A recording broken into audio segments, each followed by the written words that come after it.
Ele falava de liberdade, mas parecia sempre fugir de alguma prisão que ninguém via. Nos palcos, ele era gigante. A voz rasgava, a presença dominava. O público delirava.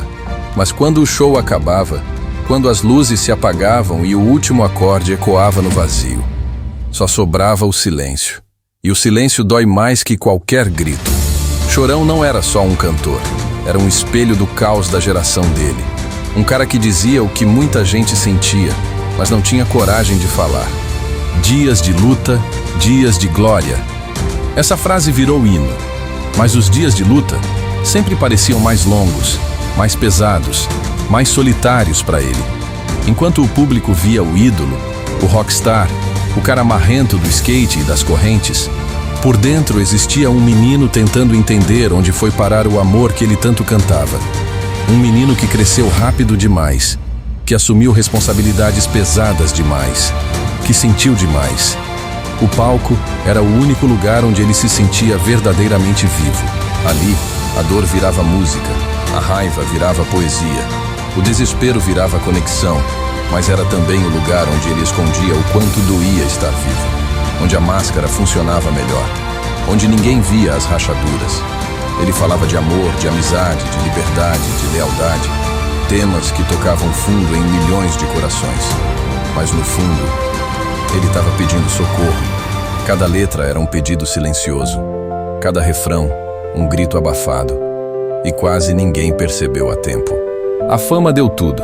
Dinheiro, reconhecimento, plateias lotadas, respeito. Menos a única coisa que ele realmente precisava: paz. E o mundo tirou tudo. A privacidade, a tranquilidade, a chance de errar sem holofotes. Mas não tirou o nome. Chorão virou lenda, mas a lenda nasceu do sofrimento de um homem que só queria ser compreendido, aceito, amado sem julgamentos. Quando ele dizia: "Eu não sei se o mundo é bom, mas ele ficou melhor desde que você chegou", ele não estava falando só de amor romântico. Ele estava falando de esperança. Do pouco de luz que ainda brilhava dentro da escuridão. Da mão estendida que faz a diferença entre continuar ou desistir. Mas a luz cansa quando o peso é demais. Quando você carrega sozinho o que deveria ser dividido. Quando ninguém te ensinou que pedir ajuda não é fraqueza. E ele cansou. Cansou de carregar. Cansou de fingir força. Cansou de ser o porto seguro de todo mundo enquanto naufragava sozinho. Chorão viveu intensamente o que muita gente só finge sentir. Amou de verdade, sem meias palavras. Gritou de verdade, sem filtros. Caiu de verdade, sem rede de proteção. E isso é raro.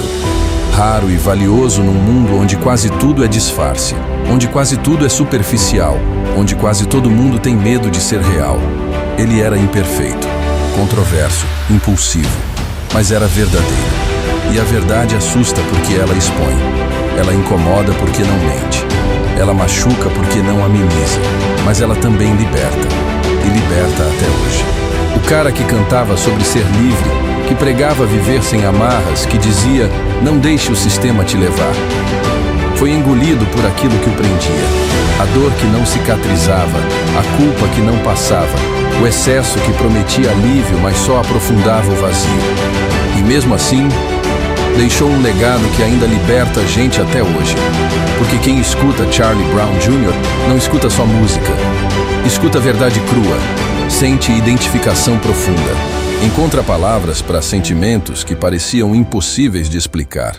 Chorão se foi em 2013, mas o grito ficou. E o grito ainda ecoa, em cada jovem que não se encaixa nos padrões, em cada mente inquieta que questiona tudo, em cada coração que já se sentiu sozinho numa multidão, em cada um que já quis desistir, mas encontrou força numa letra dele.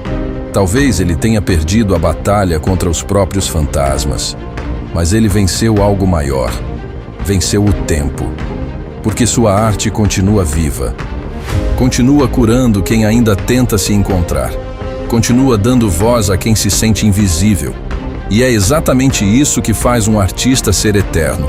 Quando o que ele sentiu continua sendo sentido. Quando a dor dele vira alívio para a dor de outros. Quando a solidão dele cria comunidade. Quando a queda dele ensina a se levantar. Chorão foi humano demais, sem armadura, sem manual, sem respostas fáceis. E ser humano dói. Dói porque a gente sente, porque a gente erra, porque a gente carrega cicatrizes que ninguém vê. Mas é justamente essa dor que faz a gente lembrar o que é viver de verdade. Não a vida das aparências, mas a vida das entranhas. No fim, ele não era só um cantor. Era um lembrete de que somos todos falhos, de que sucesso não cura feridas internas, de que a liberdade que a gente procura fora, às vezes está presa aqui dentro. E que talvez, só talvez, admitir a prisão seja o primeiro passo para a verdadeira libertação.